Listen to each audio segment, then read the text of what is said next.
ಎಲ್ರಿಗೂ ನಮಸ್ಕಾರ. Welcome back to my channel smart edu logic. ಈ ವಿಡಿಯೋದಲ್ಲಿ ನಾನು 7ನೇ ತರಗತಿಯ ಗಣಿತ ಪ್ರಕಾಶ ವಿಷಯದ 3ನೇ ಚಾಪ್ಟರ್ ಆಗಿರುವಂತಹ ಬಿಂದುವಿನ ಆಚೆಗೆ ಒಂದು ಇಣುಕು ನೋಟ, ಈ ಪಾಠನ ಈ ವಿಡಿಯೋದಲ್ಲಿ ಸ್ಟಾರ್ಟ್ ಮಾಡ್ತಾ ಇದ್ದೀನಿ. ಹಾಗೆ ನೀವೇನಾದರೂ ಫಸ್ಟ್ ಟೈಮ್ ನನ್ನ ವಿಡಿಯೋ ನೋಡ್ತಾ ಇದ್ದರೆ ಪ್ಲೀಸ್ ಸಬ್ಸ್ಕ್ರೈಬ್ ಮಾಡಿ, ಸಪೋರ್ಟ್ ಮಾಡಿ. ನೋಡೋಣ ಇವತ್ತು ಈ ಪಾಠದಲ್ಲಿ ಯಾವ್ಯಾವ ಟಾಪಿಕ್ಸ್ ಇದೆ, ಏನೇನು ಬರುತ್ತೆ ಅಂತ ಹೇಳಿ ಫುಲ್ ಕಂಪ್ಲೀಟ್ ಡೀಟೇಲ್ಡ್ ಎಕ್ಸ್ಪ್ಲೇನ್ ಮಾಡ್ತಾ ನಿಮಗೆ ಈ ಪ್ರಾಬ್ಲಮ್ಸ್ನ ಸಾಲ್ವ್ ಮಾಡ್ತಾ ಇದ್ದೀನಿ. ಸ್ಟಾರ್ಟ್ ಮಾಡೋಣ ಈಗ. ಸಣ್ಣ ಮಾನಗಳ ಅಗತ್ಯತೆ. ಈ ಬಿಂದುವಿನ ಆಚೆಗೆ ಅಂತಂದರೆ ಒಂದು ಬಿಂದುವಿನ ನೆಕ್ಸ್ಟ್ ಏನಿದೆ, ಯಾವ್ಯಾವ ರೀತಿ ಸಣ್ಣ ಮಾನಗಳಿದೆ ಅನ್ನೋದನ್ನು ನೋಡೋದು. ಹಾಗೆ ಈ ಸಣ್ಣ ಮಾನಗಳು ನಮ್ಗೆ ಎದಕ್ಕೆ ಬೇಕು, ಅದರ ಅಗತ್ಯತೆ ಏನು ಅನ್ನೋದನ್ನು ಈ ಒಂದು ಪಾಠದಿಂದ ನಾವು ತಿಳ್ಕೊಳ್ತೀವಿ. ಇಲ್ಲಿ ಸೋನುವಿನ ತಾಯಿ ಸೋನುವಿನ ಒಂದು ಆಟಿಕೆಯನ್ನು ರಿಪೇರಿ ಮಾಡ್ತಿರ್ತಾರೆ. ಅವಳು ಒಂದು ಸ್ಕ್ರೂ ಡ್ರೈವರಿಂದ ಎರಡು ಪಾರ್ಟ್ಸ್ನ ಜೋಡಿಸೋಕೆ ಟ್ರೈ ಮಾಡಿದಾಗ ಸೋನುವಿನ ತಾಯಿ ಏನಾಗುತ್ತೆ, ಅವ್ರಿಗೆ ಸೆಟ್ ಮಾಡೋಕ್ಕಾಗ್ತಿರಲ್ಲ ಆ ಸ್ಕ್ರೂನ. ಆವಾಗ ಅವನು ನೋಡುವಾಗ ಅವ್ರ ತಾಯಿ ಏನು ಮಾಡ್ತಾರೆ, ಈ ಒಂದು ಸೈಜ್ ಸೆಟ್ ಆಗ್ತಿಲ್ಲ ಅಂತ ಹೇಳಿ ನೆಕ್ಸ್ಟ್ ಬೇರೆ ಒಂದು ಸ್ಕ್ರೂನ ಅಳತೆನ ತಗೊಂಡು ಫಿಟ್ ಮಾಡ್ತಿರ್ತಾರೆ. ಅವಳು ಪೆಟ್ಟಿಗೆಯಿಂದ ಬೇರೆ ಸ್ಕ್ರೂ ತಂದಾಗ ಆಗ ಆಟಿಕೆಯನ್ನು ಸಿದ್ಧಪಡಿಸಲು ಸಾಧ್ಯವಾಗುತ್ತೆ ಅವ್ರ ತಾಯಿಗೆ. ಸೋನುಗೆ 2 ಸ್ಕ್ರೂ ಅದು ಒಂದೇ ರೀತಿ ಕಾಣ್ತಿದ್ರೂ ಸಹ ಅದನ್ನು ಹತ್ತಿರದಿಂದ ಅವ್ರು ನೋಡಿದಾಗ ಅದ್ರ ಉದ್ದ ಸ್ವಲ್ಪ ಮಟ್ಟಿಗೆ ಏನಾಗಿರುತ್ತೆ, ಹೆಚ್ಚು ಕಡಿಮೆ ಆಗಿರುತ್ತೆ. ನೀವು ನೋಡ್ಬೋದು ಸ್ಕ್ರೂಗಳು ಎಲ್ಲ ಒಂದೇ ರೀತಿಯಾಗಿರಲ್ಲ, ಬಟ್ ನೋಡೋಕ್ಕೆ ಸೇಮ್ ಸೈಜ್ ಅನ್ನಿಸ್ತಾ ಇರ್ತೈತಿ. ಆದರೆ ಒಂದು ಸ್ವಲ್ಪದ್ರಲ್ಲಿ ಏನಾಗಿರುತ್ತೆ, ಅದರ ಅಳತೆ ಕಡಿಮೆ ಆಗಿರುತ್ತೆ, ಒಂದು ಅಳತೆ ದೊಡ್ಡದಾಗಿರುತ್ತೆ. ಉದ್ದದಲ್ಲಿನ ಸಣ್ಣ ವ್ಯತ್ಯಾಸ ಅಷ್ಟು ಮುಖ್ಯವಾಗಬಹುದಾ ಎಂಬುದನ್ನು ನೋಡಿ ಸೋನುವಿಗೆ ಆಸಕ್ತಿ ಉಂಟಾಯಿತು.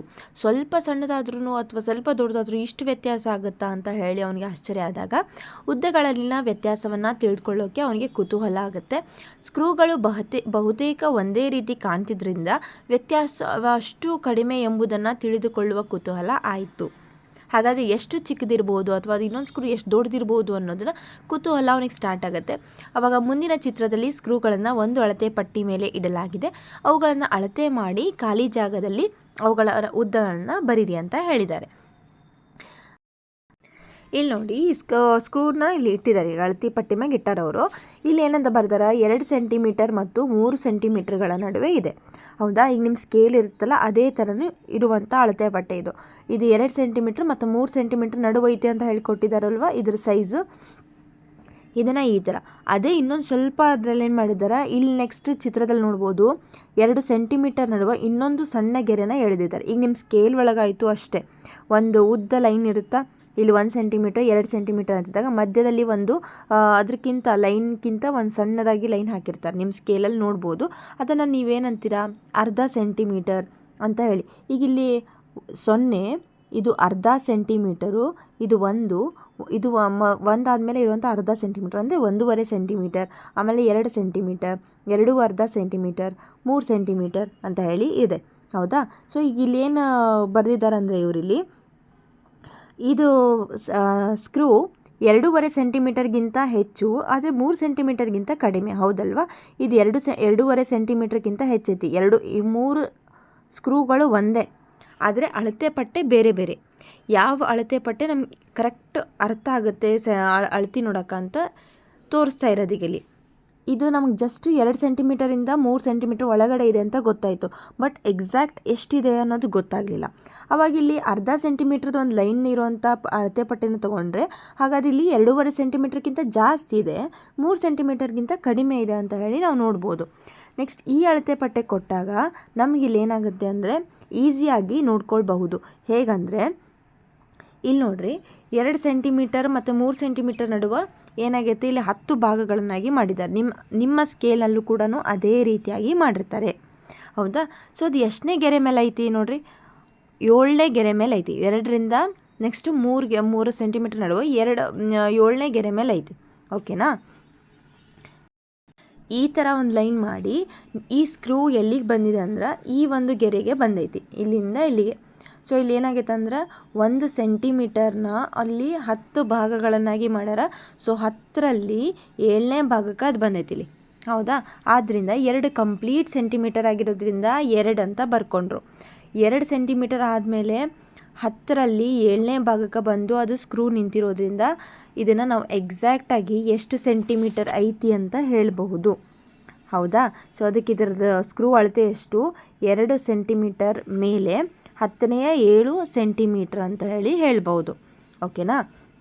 ಹಾಗೆ ಇಲ್ಲಿ ಇನ್ನೊಂದು ಕೊಟ್ಟಾರ, ನಾವು ಇದೇ ಥರನ ಇಲ್ಲಿ ಹೆಂಗೆ ಬರ್ದಿವಲ್ಲ ಅದೇ ಥರನ ಇಲ್ಲಿ ಇನ್ನೊಂದು ದೊಡ್ಡ ಸ್ಕ್ರೂ ಕೊಟ್ಟಿದ್ದಾರೆ. ಸೊ ಇದನ್ನ ಯಾವ ರೀತಿ ಬರಿಬಹುದು ಅಂತ ಹೇಳಿ. ಸೊ ಇದು 3 ಸೆಂಟಿಮೀಟ್ರ್ ಮೇಲೆ ಐತಾ, ಹಾಗೆ ಎಷ್ಟು ಸೆಂಟಿಮೀಟ್ರ್ ಒಳಗೈತಿ ಇಲ್ಲಿ ಬರೀ ಸೆಂಟಿಮೀಟರ್ ಕೊಟ್ಟು, ಅರ್ಧ ಸೆಂಟಿಮೀಟರ್ ಏನೂ ಇದರಲ್ಲಿ ಮಾರ್ಕ್ ಇಲ್ಲ, ಬರೀ 1 ಸೆಂಟಿಮೀಟರ್ 2 3 4 5 ಈ ಥರ ಇರುವಂಥ ಅಳತೆ ಪಟ್ಟೆ.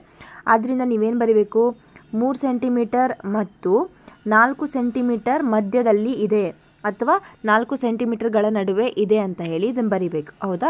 ಬಟ್ ಎಷ್ಟು ಎಕ್ಸಾಕ್ಟ್ ಆಯ್ತು ಅಂತ ಗೊತ್ತಿಲ್ಲ. ಸೊ ಇಲ್ಲಿ ಇನ್ನೊಂದು ಅರ್ಧ ಸೆಂಟಿಮೀಟರ್ ಕೊಟ್ಟಾರವ್ರು.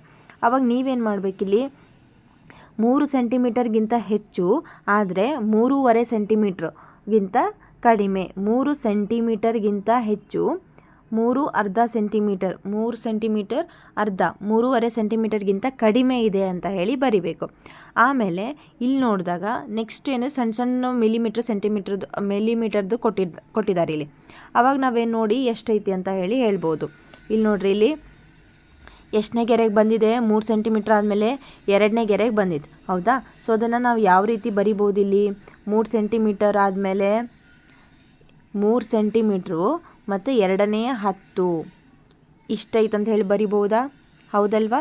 ಸೊ ಇಲ್ಲಿ 3 ಸೆಂಟಿಮೀಟರ್, ಕರೆಕ್ಟ್ 3 ಸೆಂಟಿಮೀಟರ್, ಇಲ್ಲಿಂದ ಇಲ್ಲಿ 3 ಸೆಂಟಿಮೀಟರ್, ಅದಾದಮೇಲೆ 10ನೇ 2 ಭಾಗಕ್ಕೆ ಬಂದದೇನಾಗೈತಿ, ಟಚ್ ಆಗಿದೆ. ಸೊ ಅದನ್ನು 3 10ನೇ 2 3 ಮತ್ತು 10ನೇ 2 ಸೆಂಟಿಮೀಟರ್ ಇದೆ ಅಂತ ಹೇಳಿ ನೀವು ಈ ರೀತಿ ಬರಿಬಹುದು.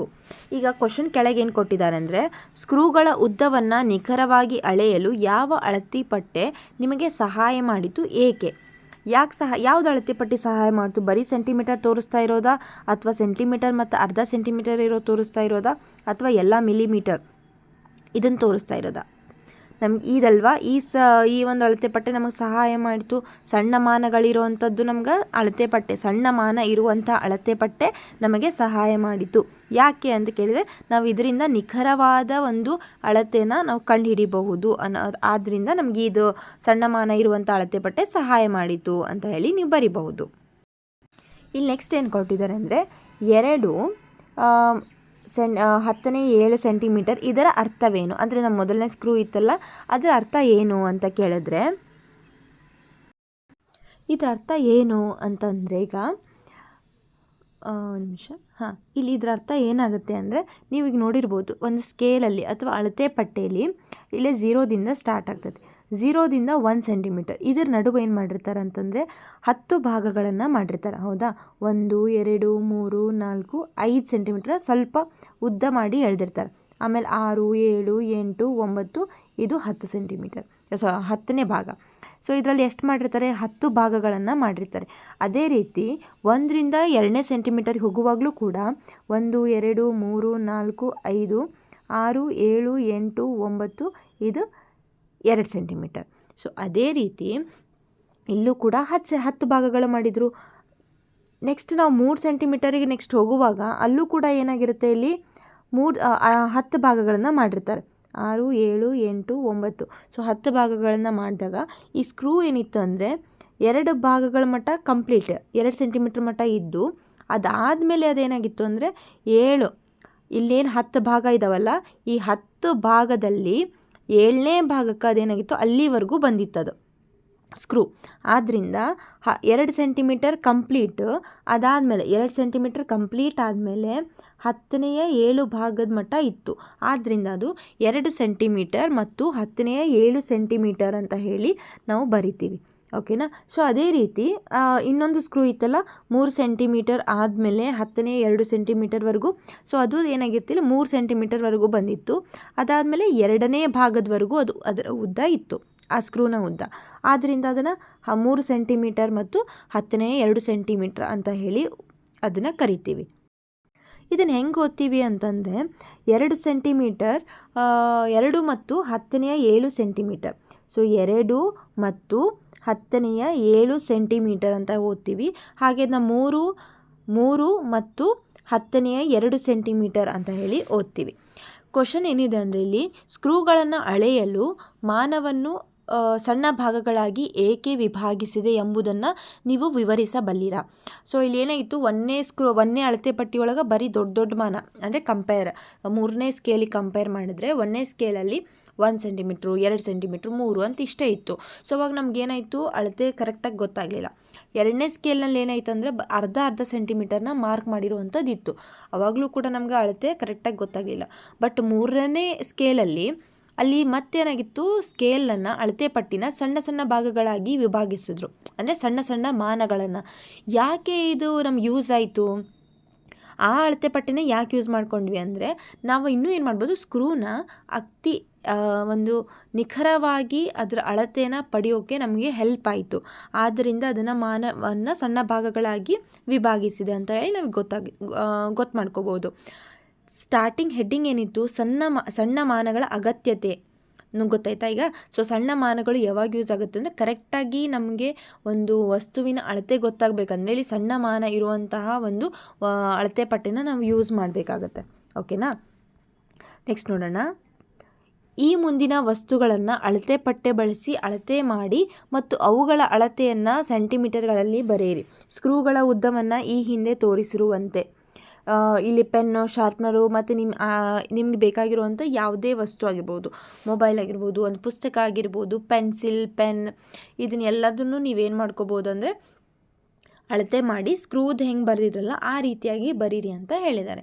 ಸೊ ನೆಕ್ಸ್ಟ್ ಕ್ವೆಶನ್, ಚಿತ್ರದಲ್ಲಿ ತೋರಿಸಿರುವ ವಸ್ತುಗಳ ಅಳತೆಗಳನ್ನು ಬರೀರಿ. ಇಲ್ಲಿ ರಬ್ಬರ್ ಕೊಟ್ಟಿದ್ದಾರೆ, ಪೆನ್ಸಿಲ್, ಹಾಗೆ ಒಂದು ಚಾಕ್ ಪೀಸ್. ಸೊ ಇದರ ಅಳತೆನ ನಾವೀಗ ಬರಿಬೇಕಾಗುತ್ತೆ. ಸೊ ಇಲ್ಲಿ ನೋಡಿರಿ, ರಬ್ಬರ್ 2 ಸೆಂಟಿಮೀಟರ್ ಆದಮೇಲೆ ಎಷ್ಟನೇ ಭಾಗಕ್ಕೆ ಟಚ್ ಆಗಿತ್ತು ಅಂದರೆ, ಇಲ್ಲಿ ನೋಡಿರಿ 4ನೇ ಭಾಗ, 10ರಲ್ಲಿರುವಂತಹ 4ನೇ ಭಾಗ, ಹೌದಲ್ವಾ. ಸೊ ಇದನ್ನು ಹೆಂಗೆ ಬರಿಬೋದು ಅಂದರೆ 2 ಸೆಂಟಿಮೀಟರ್ ಮತ್ತು 10ನೇಯ 4 ಸೆಂಟಿಮೀಟರ್ ಅಂತ ಹೇಳಿ ಬರಿಬೋದು. ಓಕೆನಾ. ಇದ್ರದ್ದು ಎಷ್ಟೈತೆ ಅಂದ್ರೆ, ರಬ್ಬರು 2 ಸೆಂಟಿಮೀಟರ್ ಕಂಪ್ಲೀಟ್, ಇಲ್ಲಿಂದ ಅಲ್ಲಿಗೆ 2 ಸೆಂಟಿಮೀಟರ್, ಅದಾದಮೇಲೆ 10ನೇಯ 4ನೇ ಭಾಗಕ್ಕೆ ಅದು ಟಚ್ ಆಗೈತಲ್ವ, ಅದ್ರ ಅಳತೆ ಇರೋದು ಇಲ್ಲಿವರೆಗೂ ಇರೋದು 2 ಸೆಂಟಿಮೀಟ್ರು. ಇದು ಮುಂದೆ ಬೇಕಲ್ಲ, ಸೊ ಅದು 10ನೇಯ 4 ಸೆಂಟಿಮೀಟರ್. ಓಕೆನಾ. ಹಾಗೆ ಪೆನ್ಸಿಲ್ದು ನೋಡಬೇಕಿಲ್ಲಿ 4 ಸೆಂಟಿಮೀಟ್ರ್ವರೆಗೂ ಕರೆಕ್ಟಾಗೈತಿ. ಅದಾದಮೇಲೆ ಅರ್ಧ ಸೆಂಟಿಮೀಟರ್ 5ನೇ ಭಾಗಕ್ಕೆ, 5ನೇ ಭಾಗದವರೆಗೂ ಅದು ಪೆನ್ಸಿಲ್ ಟಚ್ ಇರೋದು, ಇಲ್ಲಿವರೆಗೂ ಇರೋದು 4 ಸೆಂಟಿಮೀಟರ್. ನೆಕ್ಸ್ಟ್ ಮುಂದಿನ ಅಳತೆ ಇರೋದು 5 ಭಾಗಗಳು. ಸೊ 4 ಕಂಪ್ಲೀಟ್, 4 ಸೆಂಟಿಮೀಟರ್ ಮೇಲೆ 10ನೇಯ 5 ಸೆಂಟಿಮೀಟರ್. ಓಕೆನಾ, ಇದ್ರದ್ದು.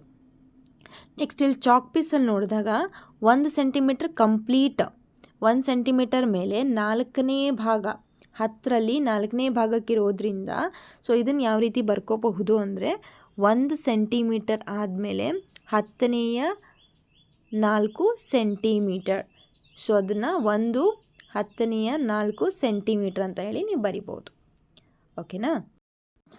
ಓಕೆ, ಈಗ ನಿಮಗೆ 1 ಸೆಂಟಿಮೀಟರ್ ಮಧ್ಯದಲ್ಲಿರುವಂಥ 10 ಭಾಗಗಳ ಬಗ್ಗೆ ಪರಿಚಯ ಆಯಿತು ಅಂತ ಅನ್ಕೊತೀನಿ. ಸೊ ನೀವು ಕೂಡ ನಿಮ್ಮ ಸ್ಕೇಲ್ನ ತೊಗೊಂಡು 1 ಸೆಂಟಿಮೀಟರ್ ಮಧ್ಯ ಅಂದರೆ 0ಯಿಂದ 1, 1ರಿಂದ 2 ಈ ಸೆಂಟಿಮೀಟರ್ ಮಧ್ಯದಲ್ಲಿರುವ 10 ಭಾಗಗಳನ್ನ ಗಮನಿಸಿ, ಅದ್ರ ಮೇಲೆ ಪ್ರಾಕ್ಟೀಸ್ ಮಾಡಿ. 1 ಸೆಂಟಿಮೀಟರ್ಗೆ 10 ಮಿಲಿಮೀಟರ್ ಅನ್ನೋದನ್ನು ನೋಡಿ. ಹಾಗೆ ನಾನು ನೆಕ್ಸ್ಟ್ ಒಂದು ಟಾಪಿಕ್ 10ನೇ ಒಂದು ಭಾಗ ಅಂದರೆ ನೀವೇನಿಗೆ 10 ಭಾಗ ನೋಡಿರ್ತೀರಲ್ಲ ಅದರಲ್ಲಿರುವಂಥ ಒಂದು ಭಾಗದ ಬಗ್ಗೆ ಅದು ಯಾವ ರೀತಿ ನಾವು ಕಲ್ತ್ಕೋಬೇಕು ಅನ್ನೋದನ್ನು ನೆಕ್ಸ್ಟ್ ವಿಡಿಯೋದಲ್ಲಿ ನಾನು ಅಪ್ಲೋಡ್ ಮಾಡ್ತೀನಿ. ಈ ವಿಡಿಯೋ ನಿಮಗೆ ಇಷ್ಟ ಆಗಿದ್ದರೆ ಪ್ಲೀಸ್ ಲೈಕ್ ಮಾಡಿ, ಶೇರ್ ಮಾಡಿ, ಹಾಗೆ ಸಬ್ಸ್ಕ್ರೈಬ್ ಮಾಡೋದನ್ನು ಮರಿಬೇಡಿ. ಸಬ್ಸ್ಕ್ರೈಬ್ ಮಾಡಿ, ಸಪೋರ್ಟ್ ಮಾಡಿ. Thank you so much for watching.